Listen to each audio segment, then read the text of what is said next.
Hello friends, എല്ലാവർക്കും നമസ്കാരം. നിങ്ങളേവരും കാത്തിരിക്കുന്ന രേവതിയുടെയും സച്ചിയുടെയും ഇന്നത്തെ സൂപ്പർ ഹിറ്റ് വിശേഷത്തിലേക്ക് എല്ലാ കൂട്ടുകാർക്കും സ്വാഗതം. എല്ലാവർക്കും നല്ലൊരു ദിവസം ആശംസിച്ചുകൊണ്ട് തന്നെ നമുക്ക് ഇന്നത്തെ വിശേഷത്തിലേക്ക് കിടക്കാം അല്ലേ. അങ്ങനെ തുടങ്ങുമ്പോൾ തന്നെ കാണിക്കുന്ന നമ്മുടെ ശ്രീനെയാണ്. അങ്ങനെ ശ്രീ എവിടെയോ പോകാൻ വേണ്ടി ഇങ്ങനെ ഒരുങ്ങി തയ്യാറായിട്ട് നിൽക്കുന്നു. എന്നിട്ട് ചന്ദ്രനെ രവീനെ വിളിക്കുകയാണ് കേട്ടോ, രവീന്ദ്രനെ. അങ്ങനെ ചന്ദ്രനെ രവീന്ദ്രനെ വിളിച്ചപ്പോഴത്തേക്കും നമ്മുടെ രവി വന്നിട്ട് മോനെ നീ എവിടെ പോവാടാ എന്ന് ചോദിച്ചപ്പോഴത്തേക്കും അത് അച്ഛാ ഞാൻ ഒരിക്കൊരു ചെറിയൊരു ഇൻ്റർവ്യൂ ഉണ്ട്, ഒരു ഹോട്ടലിൽ ഇങ്ങനെ ജോലി ശരിയായിട്ടുണ്ട്, അപ്പോൾ അങ്ങോട്ടേക്ക് ഒരു റെസ്റ്റോറൻറ്റിൽ ജോലി ശരിയായിട്ടുണ്ട്, അങ്ങോട്ടേക്ക് പോകാമെന്ന് പറഞ്ഞു. അപ്പോൾ നമ്മുടെ ചന്ദ്ര വന്നിട്ട് അല്ല മോനെ നീ ഇതെന്താ ഒരുങ്ങി ഇറങ്ങുന്നത്, അല്ല നീ ഇതെവിടെ പോവാ? അത് അമ്മ ഞാൻ പറഞ്ഞില്ലായിരുന്നോ എനിക്കൊരു ചെറിയ ജോലി ശരിയായിട്ടുണ്ടെന്ന്, അപ്പോൾ ഇന്ന് അവർ ചെല്ലാൻ പറഞ്ഞിട്ടുണ്ട്, അപ്പോൾ ഒരു ചെറിയ ഇൻ്റർവ്യൂ ഒക്കെ ഉണ്ടെന്നാണ് തോന്നുന്നത്. അപ്പം മോന് ഇനി മുതൽ ശമ്പളം കിട്ടുമല്ലോ? ശമ്പളം ഒന്നും കിട്ടൂല അമ്മ, ഞാൻ പോകുന്നത് ട്രെയിനിങ്ങിനല്ലേ, ഒരു ട്രെയിനിങ്ങിന് പോകുമ്പോഴേക്കും ശമ്പളം ഒന്നും കിട്ടൂലല്ലോ. അല്ലെങ്കിലും എനിക്ക് ഈ ഹോട്ടലിൽ പോയിട്ട് നിന്ന് ജോലിയെടുത്ത് മറ്റുള്ളവരുടെ ശമ്പളത്തിൽ ജീവിക്കാനൊന്നും പറ്റില്ല. എനിക്ക് ഒരു വലിയ റെസ്റ്റോറൻറ്റ് ഇടണം, അതും ഇവിടുത്തെ ഫുഡ് മാത്രമല്ല ലോകത്തെവിടെയും കിട്ടുന്ന എല്ലാ ഫുഡുകളും എനിക്കവിടെ ഉണ്ടാക്കണം. അതും മാത്രമല്ല എൻ്റെ കഴിവിനനുസരിച്ച് കുറേ കാര്യങ്ങളൊക്കെ ഞാൻ പ്ലാൻ ചെയ്യുന്നുണ്ട്. അങ്ങനെ ആകുമ്പം സ്വന്തമായിട്ട് കടയുണ്ടെങ്കിൽ അതൊക്കെ നമുക്ക് ചെയ്യാനായിട്ട് പറ്റുകയുള്ളൂ. അപ്പം പിന്നെ സ്വന്തമായിട്ട് കടയിടുന്നതല്ലേ നല്ലത് എന്ന് പറഞ്ഞപ്പം ശരിയാ മോനെ, സ്വന്തമായിട്ട് കടയിട്ടിട്ട് നമ്മൾ എല്ലാം ഉണ്ടാക്കുന്നത് തന്നെയാണ് നല്ലത്. അല്ലാതെ നമ്മുടെ കഴിവ് കൊണ്ടുപോയി മറ്റുള്ളവരുടെ കടയിൽ കൊടുത്ത് അവർക്ക് പൈസ ഉണ്ടാക്കി കൊടുക്കേണ്ട കാര്യമില്ലല്ലോ. നമുക്ക് കിട്ടാനുള്ള പൈസ നമ്മുടെ കുടുംബത്തിലേക്ക് തന്നെയല്ലേ കിട്ടുന്നത്, അത് തന്നെയാണ് നല്ലത്. എങ്കിലും എനിക്ക് നിങ്ങളെക്കുറിച്ച് ഓർക്കുമ്പോഴേ അഭിമാനമുണ്ട്. എൻ്റെ രണ്ട് മക്കളും ഞാൻ പറഞ്ഞ പോലെ തന്നെ പഠിച്ച് നല്ലൊരു ജോലിയൊക്കെ സെറ്റാക്കിയല്ലോ. ഇനിയിപ്പം നിങ്ങളാ എൻ്റെ അഭിമാനം എന്നൊക്കെ ഇങ്ങനെ പറഞ്ഞു കേട്ടോ. ഇത് കേട്ടപ്പോഴത്തേക്കും നമ്മുടെ രവീന്ദ്രൻ അങ്ങ് പിടിച്ചില്ല. അപ്പം പെട്ടെന്ന് ശ്രീയും ചോദിച്ചു അല്ല സച്ചിയേട്ടനെക്കുറിച്ച് എന്താ അമ്മയൊന്നും പറയാത്തത്? സച്ചിയേട്ടൻ എന്താ കുഴപ്പം? സച്ചിയേട്ടന് നല്ലൊരു ജോലിയില്ലേ? അവൻ്റെ ജോലി ഒരു ഡ്രൈവർ, അതും ടാക്സി ഡ്രൈവർ. എന്ത് ജോലിയാടാ അത്? അവനാകെയുള്ളൊരു കഴിവ് എന്താണെന്നറിയാമോ? വെള്ളമടിച്ചു വഴക്കുണ്ടാക്കുക. ആ കഴിവല്ലാതെ അവൻ എന്തെങ്കിലും കഴിവുണ്ടോ? ഏതായാലും അവനിപ്പോൾ കിട്ടിയേക്കുന്ന കൂട്ട് അവന് പറ്റിയ കൂട്ടും തന്നെയാണ്. പൂക്കാരി പൂക്കാരി ചേരും. ഏതായാലും എൻ്റെ സുതിമോന് കിട്ടിയ പെണ്ണുണ്ടല്ലോ, അത് ഞാൻ പറയേണ്ട കാര്യമില്ലല്ലോ. അവളുണ്ടല്ലോ നല്ല കഴിവുള്ള പെൺകുട്ടിയാ, കഴിവ് തെളിയിച്ച പെൺകുട്ടിയാ. അവൾ ഒറ്റയ്ക്ക് എന്തോ ബ്യൂട്ടി പാർലർ തുടങ്ങാൻ പോവാണെന്നൊക്കെ ഇങ്ങനെ പറയുന്നത് കേട്ടു. ഏതായാലും അങ്ങനെയൊക്കെ ഒരു ബിസിനസ് തുടങ്ങി കഴിഞ്ഞിട്ടുണ്ടെങ്കിലേ എത്ര രൂപയായിരിക്കും എന്നറിയാമോ മാസം വരുമാനം കിട്ടുന്നത്? അങ്ങനെ വേണം പെണ്ണുങ്ങളായാൽ. അല്ലാതെ കണ്ട ആപ്പ പെണ്ണുങ്ങളെയൊക്കെ വീട്ടിൽ വിളിച്ചുകൊണ്ട് വന്നു കഴിഞ്ഞിട്ടുണ്ടെങ്കിലേ ഇങ്ങനെ ഇരിക്കും എന്ന് പറഞ്ഞപ്പോഴത്തേക്കും ഇത് കേട്ടിട്ട് ഒട്ടും പിടിച്ചില്ല നമ്മുടെ ശ്രീക്ക്. ശ്രീ പറഞ്ഞു അമ്മ ഇങ്ങനെ ഓരോ ജോലിനെ വെവ്വേറെ ആയിട്ട് കാണരുത്. അങ്ങനെ കണ്ടു കഴിഞ്ഞാലേ അത് ശരിയാവില്ല. എല്ലാ ജോലിക്കും അതിൻ്റേതായ മാന്യതയുണ്ട്. അതുപോലെ തന്നെയാണ് ഡ്രൈവർ ആണെങ്കിലും പൂക്കച്ചവടക്കാരി ആണെങ്കിലും ലോട്ടറി കടക്കാരനാണെങ്കിലും മീൻ കച്ചവടക്കാരനാണെങ്കിലും എല്ലാത്തിനും അതിൻ്റേതായ പാടുകൊണ്ട് അതിൻ്റേതായ ഒരു കഴിവുണ്ടെങ്കിൽ മാത്രമേ ഇതൊക്കെ ചെയ്യാൻ പറ്റുകയുള്ളൂ. അപ്പോൾ പിന്നെ അമ്മ ഒരു ജോലിനെ താഴ്ത്തി പറഞ്ഞിട്ട് കാര്യമില്ല എന്നൊക്കെ പറഞ്ഞപ്പോഴത്തേക്ക് നമ്മുടെ രവീന്ദ്രൻ പറഞ്ഞു അതാ മോൻ പറഞ്ഞതാ ശരി, ഇവക്ക് എപ്പോഴും പഠിക്കുക, ഉദ്യോഗം നേടുക, അത് മാത്രമേ ഉള്ളൂ. അതെ, ഈ ലോകത്തിലുള്ള എല്ലാവരും പഠിച്ച് ഉദ്യോഗസ്ഥരായി കഴിഞ്ഞിട്ടുണ്ടെങ്കിലേ ഈ അല്ലാത്ത ജോലിയൊക്കെ ആരാ ചെയ്യുന്നത്? അതുകൊണ്ട് ഓരോരുത്തർക്കും ഓരോന്ന് പറഞ്ഞിട്ടുണ്ട് ചന്ദ്രേ. അതിന് നമ്മൾ നിലവാരം കുറച്ച് കാണരുത് എന്നൊക്കെ പറഞ്ഞ് നമ്മുടെ രവീന്ദ്രൻ ഇങ്ങനെ പറഞ്ഞു കഴിഞ്ഞപ്പോഴത്തേക്കും ചന്ദ്രയ്ക്ക് ഒട്ടും പിടിച്ചില്ല കേട്ടോ. ചന്ദ്രയ്ക്ക് പിടിക്കില്ലല്ലോ, അല്ലെങ്കിൽ നമ്മുടെ സുധീനെ കുറിച്ച് പറയുന്നത്.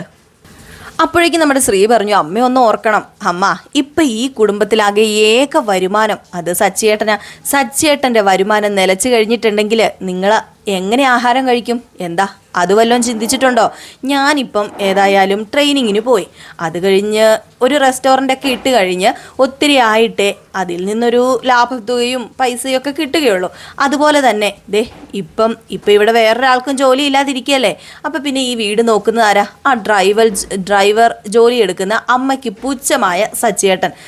അതും കൊണ്ടാണ് ഞാൻ പറഞ്ഞത് എല്ലാത്തിനും അതിൻ്റേതായ നിലയും വിലയും ഒക്കെ ഉണ്ടെന്ന്. അപ്പം ഇത് പറഞ്ഞു കേട്ടപ്പോഴത്തേക്ക് നമ്മുടെ ചന്ദ്രയുടെ ഉത്തരം അങ്ങ് മുട്ടിയിട്ടോ. ഉത്തരം മുട്ടിപ്പോവുമല്ലോ. സത്യത്തിൽ ഇപ്പം അവിടെ ചെലവിന് കൊണ്ട് കൊടുക്കാൻ ഒരാൾ മാത്രമേ ഉള്ളൂ, അത് നമ്മുടെ സച്ചിയാണ്.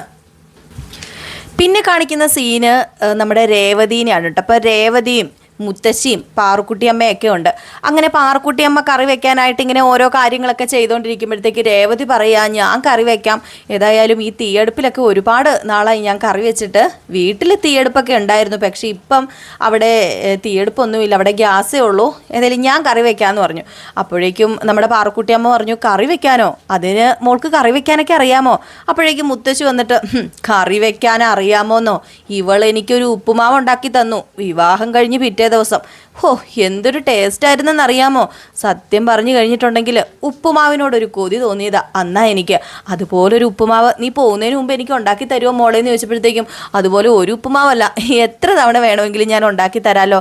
അപ്പോഴത്തേക്കും പാറുക്കുട്ടിയമ്മ പറഞ്ഞു, അല്ല മോക്കപ്പ കറിയൊക്കെ വെക്കാന്? പിന്നെ ദേ ഇവള് നല്ല സൂപ്പറായിട്ട് കറിയൊക്കെ വെക്കും. ആണോ? ആ പിന്നല്ലാതെ. ദേ അതുകൊണ്ട് ഇന്ന് നമ്മുടെ രേവതി മോള് കറി വെക്കട്ടെ എന്ന് മുത്തശ്ശിയും പറഞ്ഞു. അപ്പോഴത്തേക്ക് രേവതിയോട് പറഞ്ഞു, ഇവിടെ ചുമ്മാതെ കറി വെച്ചാൽ പോരാ, ഇവിടെ എല്ലാം കല്ലിൽ അരച്ചിട്ടാണ് കറി വെക്കണത്. അതിനിപ്പോൾ എന്താ മുത്തശ്ശി, കല്ലിൽ അരച്ചിട്ട് ഞാൻ കറി വെക്കാമല്ലോ എന്നും പറഞ്ഞുകൊണ്ട് നമ്മുടെ രേവതി കല്ലിൽ അരയ്ക്കാൻ വേണ്ടിയൊക്കെ അങ്ങോട്ടേക്ക് പോവാണ് കേട്ടോ.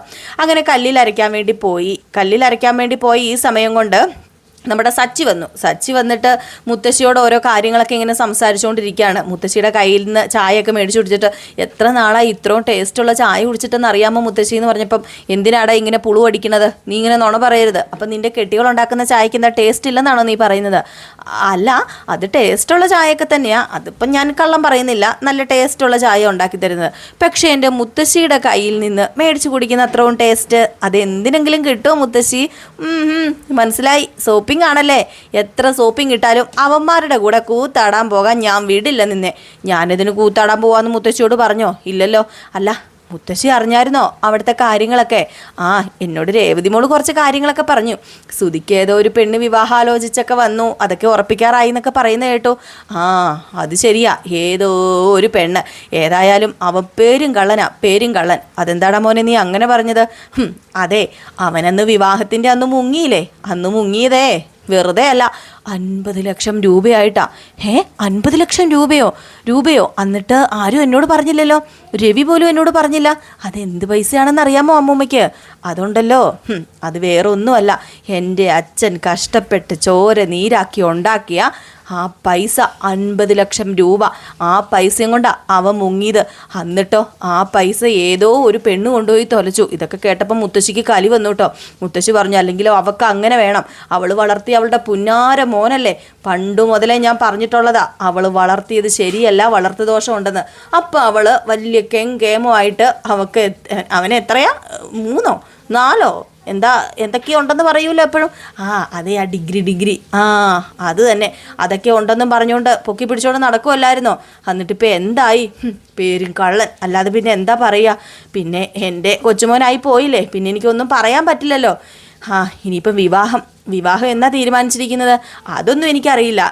ഏതായാലും അവനെ കെട്ടാൻ പോകുന്ന പെണ്ണിനെ കണ്ടിട്ട് അവൾ അതിലും വലിയ പെരുങ്കളിയാണെന്നാണ് തോന്നുന്നത്. അല്ലെങ്കിലും അങ്ങനെ തന്നെയാണ് മോനെ വരുന്നത്. കള്ളിക്ക് കള്ളനെ ചേരൂ. അതുകൊണ്ട് മോന് കിട്ടിയ പെണ്ണേതായാലും സൂപ്പർ അല്ലേ? ഞാനൊരു കാര്യം പറയട്ടെ, മോൻ എപ്പോഴും പറയുന്നുണ്ടല്ലോ രേവതി മോൻ്റെ തലയിൽ കെട്ടി വെച്ചു എല്ലാവരും ചേർന്നെന്ന്. അത് മോൻ്റെ തലയിൽ കെട്ടി വെച്ചതൊന്നുമല്ല, ദൈവമായിട്ട് കണ്ടുപിടിച്ച് മോന് തന്ന നിധിയാ രേവതി എന്നൊക്കെ പറഞ്ഞ് നമ്മുടെ രേവതിനെക്കുറിച്ച് കുറേ കാര്യങ്ങളൊക്കെ ഇങ്ങനെ പറഞ്ഞ് നമ്മുടെ സച്ചിയുടെ മനസ്സ് മാറ്റിയെടുക്കാൻ വേണ്ടി മുത്തശ്ശി ശ്രമിച്ചുകൊണ്ടേയിരിക്കുകയാണ്. ഒരിക്കലും അവളെ കൈവിടാൻ പാടില്ല. ഒരു ഉത്തമ പുരുഷൻ്റെ ലക്ഷണം എന്താണെന്നറിയോ? അവൻ്റെ ഭാര്യനെ സ്നേഹിക്കുക, സംരക്ഷിക്കുക, അവൾക്ക് വേണ്ട കാര്യങ്ങളൊക്കെ കൊടുക്കുക. അതാ ഒരു ഉത്തമ പുരുഷൻ. എങ്കിലേ പുരുഷൻ എന്നൊക്കെ പറയുള്ളൂ. അല്ലാതെ ഭാര്യനെയും സ്നേഹിക്കാതെ, കുടുംബത്തിനെ സ്നേഹിക്കാതെ, കൂട്ടുകാരെ സ്നേഹിച്ചുകൊണ്ട് നടക്കുന്നവന്മാരെ അവർ കുടുംബത്തിന് ചേരുന്നതല്ല. ഈ മുത്തശ്ശി വളർത്തിയ മോന് അങ്ങനെ ആയി പോവോ? ഇല്ലല്ലോ. എൻ്റെ മോന് എന്നും നല്ലൊരു പുരുഷനായിട്ടിരിക്കുന്നത് എനിക്കിഷ്ടം. അതിന് മോനെന്താ ചെയ്യേണ്ടത്? രേവതിനെ സ്നേഹിക്കണം, രേവതിനെ സ്നേഹിച്ച് തുടങ്ങണം. ദേ ഈ ലോകത്തിൽ സത്യം പറഞ്ഞു കഴിഞ്ഞിട്ടുണ്ടെങ്കിൽ എൻ്റെ ഈ ഇത്ര കാലയളവിൽ ഇത്രയും നല്ലൊരു പെൺകുട്ടീനെ ഞാൻ കണ്ടിട്ടില്ല. ദൈവം തന്ന നിധിയായിട്ട് തന്നെ നീ കാണണം എന്നൊക്കെ പറഞ്ഞു. ഇതൊക്കെ കേട്ടിട്ട് നമ്മുടെ സച്ചി നിൽപ്പുണ്ട്. പ്രതികരണശേഷിയൊക്കെ നഷ്ടപ്പെട്ട് നിൽക്കുന്ന ഒരവസ്ഥയിലാട്ടോ നമ്മുടെ സച്ചി നിൽക്കുന്നത്.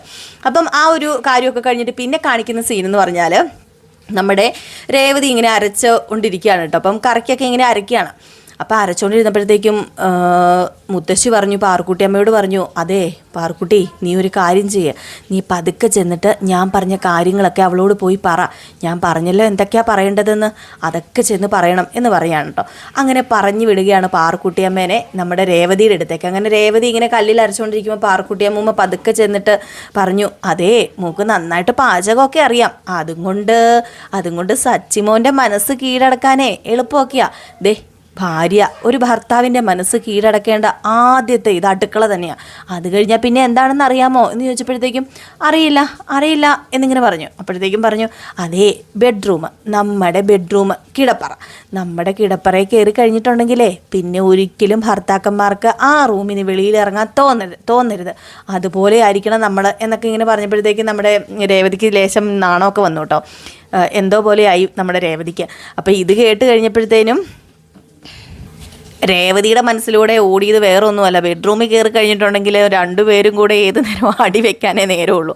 ആ രേവതിയും സച്ചി ഇതുവരെ ജീവിക്കാൻ പോലും തുടങ്ങിയിട്ടില്ല. അപ്പോൾ ആ ഒരു ചിന്തയാണ് കയറി വന്നത്. ഏതായാലും നമ്മുടെ രേവതിനെ ഇങ്ങനെ പറഞ്ഞ് എന്തൊക്കെയാ മാറ്റിയെടുക്കാൻ ശ്രമിച്ചുകൊണ്ടേയിരിക്കുകയാണ്. സച്ചിയോടുള്ളൊരു സ്നേഹം അതെങ്ങനെ പ്രകടിപ്പിക്കണം എന്നൊക്കെ അങ്ങനെ കുറച്ച് കാര്യങ്ങളൊക്കെ പറയുകയാണ് നമ്മുടെ പാറുക്കുട്ടിയമ്മ. അവിടെ നിന്ന് മുത്തശ്ശി പറയടി എന്നും പറഞ്ഞുകൊണ്ട് ഇങ്ങനെ തട്ടി വിടുന്നുണ്ട്. അപ്പോൾ മുത്തശ്ശിയുടെ ആ ഒരു പ്രകാരമാണ് നമ്മുടെ പാറുക്കുട്ടിയോട് ഇതൊക്കെ പറയുന്നത്. പാറുക്കുട്ടിയമ്മ ഇതൊക്കെ രേവതിയോട് പറയുന്നത് കേട്ടോ. കാരണം മുത്തശ്ശിക്ക് ഡയറക്റ്റായിട്ട് പറയാനൊരു ചെറിയ ചമ്മലുണ്ട്. കാരണം മുത്തശ്ശിയാണല്ലോ, പാറുക്കുട്ടിയമ്മയാകുമ്പോൾ പ്രശ്നമില്ലല്ലോ. അപ്പോൾ അതുകൊണ്ടാണ് പാറുക്കുട്ടിയമ്മേനെ കൊണ്ട് പറയിപ്പിക്കുന്നത്. അപ്പോൾ ഇതിനൊക്കെ ശേഷം നമ്മുടെ രേവതിനെ എന്നാൽ പിന്നെ സച്ചിനെ കണ്ടില്ലല്ലോ, അവൻ ആ തൊടിയിലും പറമ്പിലും എവിടെയെങ്കിലും കാണും, മോളൊന്ന് പോയി വിളിച്ചുകൊണ്ട് വന്ന് പറഞ്ഞിട്ട് നമ്മുടെ രേവതിനെ പറഞ്ഞു വിട്ടാണ്. അപ്പോൾ രേവതി പാട്ടൊക്കെ പാടി രേവതി വലിയ സന്തോഷത്തോടു കൂടി പോവുകയാണ്. അപ്പോൾ ഇതേ സമയം ആയിക്കോട്ടെ നമ്മുടെ സച്ചി എവിടെയാണ്, കൂട്ടുകാരന്മാരുടെ കൂടെ കള്ളു കുടിക്കാൻ റെഡി ആയിക്കൊണ്ടിരിക്കുക. അങ്ങനെ കൂട്ടുകാരന്മാരാണെങ്കിൽ ചുമ്മാ താങ്ങി സംസാരിച്ചുകൊണ്ടിരിക്കുകയാണ്. വിവാഹമൊക്കെ കഴിഞ്ഞില്ലേ, ഇനിയിപ്പം നീ പണ്ടത്തെ പോലെ ഒന്നും അല്ലായിരിക്കും, ഇനിയിപ്പം നീ ഭാര്യ വരച്ച വരയിൽ നിൽക്കേണ്ട വരും, അവൾ കള്ളു കുടിക്കണമെന്ന് പറഞ്ഞാൽ കള്ളു കുടിക്കാനും പറ്റില്ല, അതുപോലെ പലതും നീ കേൾക്കേണ്ടി വരും. അതാ ഞാൻ വിവാഹം കഴിക്കാത്തത്, വിവാഹം കഴിച്ചു കഴിഞ്ഞാൽ പെട്ടെന്ന് കൂട്ടിക്കൊണ്ടാൽ മതി എന്നൊക്കെ ഇങ്ങനെ കൂട്ടുകാരൻ പറയാ. വെരുക പോലെ ഇരിക്കുന്നവനില്ല, അവൻ്റെ പേരും മറന്നുപോയി. അപ്പോൾ അവൻ പറയുകയാണ്. അപ്പോൾ ഇതിനൊക്കെ നമ്മുടെ സച്ചി മറുപടിയും കൊടുക്കുന്നുണ്ട്. പിന്നെ ഞാനേ സച്ചിയാ, അല്ലാതെ ഞാനേ വെറും പെൺകോന്തനൊന്നും അല്ല. ഞാൻ എവിടെ വരണം എവിടെ പോട്ടാന്നൊക്കെ തീരുമാനിക്കേണ്ടത് ഞാൻ ആരോട് കൂട്ടുകൂടണ്ട എന്ന് തീരുമാനിക്കുന്നതും അല്ലാതെ വേറെ ആരും അല്ല എന്നൊക്കെ ഇങ്ങനെ പറയുകയാണ് നമ്മുടെ സച്ചി. ആ ഒരു സമയത്താണ് രേവതി വരികയും രേവതി പതുക്കെ വന്ന് നിന്ന് ഇതൊക്കെ കേൾക്കുകയും കൂട്ടുകാരന്മാരിങ്ങനെ ഓരോന്ന് എരിവ് കയറ്റി ഇങ്ങനെ കൊടുക്കുകയാണ്. ഒരിക്കലും അവർ വരച്ച വരയിൽ നിൽക്കാൻ പാടില്ല എന്നൊക്കെ പറയുന്നത് ഇങ്ങനെ കേട്ടോണ്ടൊക്കെ ഇരിക്കുകയാണ് കേട്ടോ. രേവതിക്ക് ഇതൊക്കെ കേൾക്കുമ്പോൾ ഒരു ചിരിയോടുകൂടി തന്നെയാണ് കേൾക്കുന്നത്. ഏതായാലും അത് കഴിഞ്ഞപ്പോഴത്തേക്കും പൈസയൊക്കെ കൊടുത്ത് ഷെയറൊക്കെ ഇട്ട്, ഷെയർ ഇടുന്നില്ല കേട്ടോ, നമ്മുടെ സച്ചിയുടെ വകയാണ്. അപ്പോൾ സച്ചിയുടെ ട്രീറ്റ് ആണല്ലോ. അപ്പോൾ സച്ചി കള്ളു കുടിക്കാനൊക്കെ ആയിട്ട് എല്ലാവരും മദ്യമൊക്കെ മേടിച്ചിങ്ങനെ ഇരിക്കുമ്പോൾ നമ്മുടെ രേവതിനെ കണ്ടതും ചങ്കിലിടുത്തി വീണ പോലെ ആയിപ്പോയി നമ്മുടെ സച്ചിക്ക്. എന്നിട്ട് സച്ചി പറഞ്ഞു, നീ എന്താടി ഇവിടെയെന്ന് ചോദിച്ചു. അത് പിന്നെ ഞാൻ വിളിക്കാൻ വന്നതാ, മുത്തശ്ശി അങ്ങോട്ടേക്ക് വരാൻ പറഞ്ഞു. അതെ ഞാൻ വന്നോളാം, നീ പൊക്കോ, നീ ഇപ്പം തൽക്കാലം ഇവിടെ നിൽക്കേണ്ട, നീ പൊക്കോളാൻ പറഞ്ഞപ്പം അതെ കയ്യോടെ തന്നെ കൂട്ടിക്കൊണ്ട് ചെല്ലണമെന്നാണ് മുത്തശ്ശി പറഞ്ഞത്, ഇല്ലെങ്കിൽ മുത്തശ്ശി ഇങ്ങോട്ട് വരുമെന്ന് പറഞ്ഞു. അല്ല മുത്തശ്ശി ഇങ്ങോട്ട് വരണോ, ഇങ്ങോട്ട് ഞാൻ വരാൻ പറയണോ, അത് എൻ്റെ കൂടെ വരുന്നോ? അത് പിന്നെ എടാ ഞാൻ പോവാം, ഞാൻ മുത്തശ്ശിയുടെ അടുത്ത് പോയിട്ട് പെട്ടെന്ന് വരാം, ഏതായാലും നിങ്ങൾ തൽക്കാലം ഇവിടെ നിൽക്കാൻ പറഞ്ഞു. എടാ നീയല്ലേടാ കുറച്ചു നേരം മുമ്പേ പറഞ്ഞത് നീ ആര് വിളിച്ചാലും പോകൂല, ആര് പറഞ്ഞാലും കേൾക്കൂലെന്ന്. അതെ എൻ്റെ ഭാര്യ പറഞ്ഞാൽ കേൾക്കൂലെന്നല്ലേ ഞാൻ പറഞ്ഞത്, മുത്തശ്ശി പറഞ്ഞാൽ കേൾക്കൂലെന്ന് പറഞ്ഞില്ലല്ലോ. മുത്തശ്ശി പറഞ്ഞാൽ കേട്ടില്ലെങ്കിൽ ശരിയാവില്ല, അതുകൊണ്ട് ഞാൻ പോവാന്നും പറഞ്ഞുകൊണ്ട് അവിടുന്ന് നമ്മുടെ സച്ചി രേവതിയുടെ കൂടെ വരികയാണ് കേട്ടോ. അപ്പോൾ രേവതിയുടെ കൂടെ വീട്ടിലേക്ക് വരേണ്ട ഒരു അവസ്ഥ വരികയാണ്. അവർ വരുന്നതെന്ന് പറഞ്ഞിട്ടുണ്ടെങ്കിൽ വഴി നീളം വഴക്കും കൂടിക്കൊണ്ട് തന്നെയാണ് വരുന്നത്. വഴക്കെന്ന് പറഞ്ഞാൽ അങ്ങോട്ടും ഇങ്ങോട്ടും ഓരോന്ന് പറയുകയും ഒരാൾ ഞൂണ്ടുകയും ഒരാൾ ഞുള്ളുകയും ഒക്കെ ചെയ്യുന്നുണ്ട്. അപ്പം ഇതൊക്കെയെന്ന് പറഞ്ഞിട്ടുണ്ട് ആ ഒരു സ്നേഹപ്രകടനം പോലെ, അല്ലാതെ ദേഷ്യത്തിനൊന്നുമല്ല, തമാശയ്ക്കും എന്താ പറയുക, അവർ ചിരിച്ച് കളിച്ച് ആസ്വദിച്ച് അങ്ങോട്ടും ഇങ്ങോട്ടും ചെറിയ കുട്ടിക്കുറുമ്പൊക്കെ കാണിച്ചിട്ടാണ് വരുന്നത് കേട്ടോ. അപ്പോൾ അവിടെ തന്നെ മനസ്സിലാക്കാം അവർ സ്നേഹിച്ച് തുടങ്ങി വലിയ കാര്യമായിട്ടുള്ളൊരു അടിയൊന്നും അല്ലത്. ഇവിടെ അങ്ങനെ അടി കൂടത്തുമില്ല. അവിടെ നമ്മുടെ ചന്ദ്ര ഉണ്ടല്ലോ എരിവ് കയറ്റാനും പിരി കയറ്റാനും, നമ്മുടെ രേവതിയുടെ സമാധാനം കളയാനും സച്ചിയുടെ സമാധാനം കളയാനും. സമാധാനം ഉണ്ടെങ്കിൽ തന്നെ മനുഷ്യർക്ക് സ്വസ്ഥതയും കിട്ടും, അവിടെ ഒരു സ്നേഹമൊക്കെ ഉണ്ടാകും. സമാധാനം ഇല്ലാതെ വരുമ്പോഴാണല്ലോ വീട്ടിൽ പലപ്പോഴും വഴക്കൊക്കെ ഉണ്ടാകുന്നത്. അപ്പോൾ ഇവിടെ അങ്ങനത്തെ സിറ്റുവേഷൻസ് ഒന്നും ഇല്ലാത്തത് കൊണ്ട് തന്നെ അവർ നല്ല രീതിയിൽ തന്നെയാണ് മുന്നോട്ടേക്ക് പോകുന്നത്. പിന്നെ കാണിക്കുന്ന ഒരു സീനെന്ന് പറഞ്ഞാൽ നമ്മുടെ ചന്ദ്രയുടെ അടുത്തേക്ക് ശ്രുതി വരികയാണ്. അപ്പോൾ ശ്രുതി വരുന്നത് വേറെ ഒന്നിനുമല്ല, കടയുടെ കാര്യം പറയാനും ഉദ്ഘാടനത്തിന് ക്ഷണിക്കാനും ഉദ്ഘാടനം ചെയ്യേണ്ടത് നമ്മുടെ ചന്ദ്രയാണെന്ന് പറയാനൊക്കെ വേണ്ടി. അങ്ങനെ ചന്ദ്ര കാണുകയാണ്. പെട്ടെന്ന് കയറി വരുമ്പോഴത്തേക്കും ചന്ദ്ര കാണുന്നു. അപ്പോൾ ചന്ദ്ര, മോളെ ഇതെന്താ ഒരു മുന്നറിയിപ്പ് ഇല്ലാതെ മോള് വന്നത്? പറയത്തില്ലായിരുന്നോ, വിളിച്ചു പറയത്തില്ലായിരുന്നോ? അമ്മ എന്തെങ്കിലും ഉണ്ടാക്കി വെക്കത്തില്ലായിരുന്നോ എന്നൊക്കെ ചോദിക്കുകയാണ്. ആൻറ്റി എന്നാട്ടോ, ആൻറ്റി എന്തെങ്കിലും ഉണ്ടാക്കി വെക്കത്തില്ലായിരുന്നോ എന്നൊക്കെ ചോദിച്ചപ്പോഴത്തേക്കും ഹേയ് ഞാൻ വന്നത് വേറെ ഒന്നിനും അല്ല എന്ന് പറയും. അപ്പോൾ കൂട്ടുകാരിയും കൂടെ ഉണ്ട് കേട്ടോ. അങ്ങനെ സുധി എന്ത് ചെയ്യുന്നു ചോദിക്കുന്നു. സുധി അകത്തുണ്ട് എന്നിങ്ങനെ പറയാം. മോള് തന്നെ പോയി വിളിക്കാൻ പറഞ്ഞു. അങ്ങനെ നമ്മുടെ സുധീനെ പോയി വിളിക്കണം. അപ്പോൾ കൂട്ടുകാരിയാണ് കേട്ടോ ചെന്ന് വിളിക്കുന്നത്. ഠോ എന്ന് പറഞ്ഞ് പേടിപ്പിച്ചിട്ടൊക്കെയാണ് വിളിക്കുന്നത്. നമ്മുടെ സുധിക്ക് ഇച്ചിരി പേടിയുള്ള കൂട്ടത്തിലായതുകൊണ്ട് കൂട്ടുകാരി പേടിപ്പിച്ച ഉടനെ സുധി പേടിച്ചും പോയി. എന്നിട്ട് നമ്മുടെ രവീന്ദ്രൻ അവിടെ ഉണ്ടായിരുന്നു. രവീന്ദ്രൻ ഇങ്ങനെ ശ്രുതിനെ കണ്ടു, ശ്രുതിയോട് ഇങ്ങനെ സംസാരിക്കുകയാണ്. എന്നിട്ട് ഞാനൊരു സ്ഥലം വരെ പോവുകയാണ് മോളെ എന്ന് പറയുമ്പോൾ, അയ്യോ അച്ഛാ എനിക്ക് കുറച്ച് കാര്യങ്ങൾ സംസാരിക്കാനുണ്ടായിരുന്നു. ഞാനൊരു ഷോപ്പ് ഇടാൻ വേണ്ടി തീരുമാനിച്ചിരിക്കുകയാണ്. അപ്പോൾ ഞാൻ പറഞ്ഞായിരുന്നല്ലോ, അപ്പോൾ അതിനുവേണ്ടി ഞാൻ വന്നത്. അപ്പോൾ ഉടനെ അതിൻ്റെ ഉദ്ഘാടനം കാണും. അപ്പം അതിൻ്റെ ഒരു അനുഗ്രഹം നിങ്ങൾ എനിക്ക് തരണം, അത് മേടിക്കാനാണ് ഞാൻ വന്നതെന്ന് പറഞ്ഞപ്പോഴത്തേക്കും നമ്മുടെ രവീന്ദ്രന് വലിയ സന്തോഷമാകാണ്. ഏതായാലും കഴിവുള്ള ഒരു പെൺകുട്ടി തന്നെയാണല്ലോ എന്നോർത്തിട്ട് സന്തോഷിക്കുകയാണ് കേട്ടോ. അപ്പോൾ ഇതിനിടയിൽ നമ്മുടെ ശ്രുതി പറയുകയാണ്, ഏതായാലും ഇതെല്ലാം ആൻറ്റിയുടെ ആ ഒരു ഇതില്ലായിരുന്നു, ആൻറ്റി ഹെൽപ്പ് ചെയ്തില്ലായിരുന്നെങ്കിൽ എനിക്ക് ഒരിക്കലും ഇതൊന്നും ചെയ്യാൻ പറ്റില്ലായിരുന്നു എന്ന് പറഞ്ഞപ്പോൾ പെട്ടെന്ന് രവീന്ദ്രൻ ഞെട്ടുകയാണ്. അപ്പോൾ ഏകദേശം ഈ ഒരു സീനൊക്കെ കാണിച്ചിട്ട് ഇന്നത്തെ വിശേഷം അവസാനിക്കുകയാണ് ചെയ്യുന്നത്. പക്ഷേ നമ്മുടെ ചന്ദ്ര പറയും, അത് വേറെ ഒന്നും കൊണ്ടുമല്ല, ഞാൻ ഈ ഐഡിയ ഒക്കെ പറഞ്ഞു കൊടുത്തത് അതുകൊണ്ടാണ് അവൾ ഇങ്ങനെ പറഞ്ഞതെന്ന് നമ്മുടെ ചന്ദ്ര പറഞ്ഞ് മാറ്റി തിരുത്തി. ഏതായാലും അവിടെ വേറെ പ്രശ്നമൊന്നും ഉണ്ടാക്കിക്കില്ല. അല്ലെങ്കിൽ 10 ലക്ഷം രൂപ നമ്മുടെ ചന്ദ്ര കയ്യിൽ നിന്ന് എടുത്തു കൊടുത്തതാണെന്ന് പറഞ്ഞാൽ അവിടെ വലിയൊരു പ്രശ്നം തന്നെ നടക്കും, പിന്നെ പറയേണ്ട കാര്യമില്ലല്ലോ. അപ്പോൾ ഇതൊക്കെ കോർത്തിണക്കിക്കൊണ്ട് ഒരു അടിപൊളി വിശേഷമായിട്ടോ വന്നിരിക്കുന്നത്. മിസ് ചെയ്ത് കളയാതെ എല്ലാവരും കാണണം. അപ്പോൾ എല്ലാവർക്കും വീണ്ടും നല്ലൊരു ദിവസം ആശംസിക്കുകയാണ്. കൂടെ ആദ്യമായിട്ട് നമ്മുടെ ചാനൽ ആരെങ്കിലും കാണുന്നുണ്ടെങ്കിൽ ഒന്ന് സപ്പോർട്ട് ചെയ്യണം കേട്ടോ, സബ്സ്ക്രൈബ് ചെയ്ത് വെക്കണം കേട്ടോ. നമ്മൾ ഇത് കഴിയുമ്പോഴത്തേക്കും നയനയുടെയും ആദർശിൻ്റെയും കഥ ഇടുന്നതായിരിക്കും. അപ്പോൾ മറക്കാതെ അതും കാണണം. അതിനോടൊപ്പം തന്നെ എല്ലാവർക്കും ഒരുപാട് നന്ദിയുണ്ട്. നമ്മൾ ഇനിയും അങ്ങോട്ടേക്ക് സപ്പോർട്ട് ചെയ്യുക എല്ലാവരും. നിങ്ങൾ നെഗറ്റീവ് ആണെങ്കിലും പോസിറ്റീവ് ആണെങ്കിലും നിങ്ങൾ കമൻറ്റിലൂടെ നിങ്ങളുടെ അഭിപ്രായങ്ങളും പറയാം കേട്ടോ. അപ്പോൾ അടുത്ത വിശേഷമായിട്ട് കാണാം. അതുവരെ എല്ലാവർക്കും ടാറ്റാ, ബൈ ബൈ.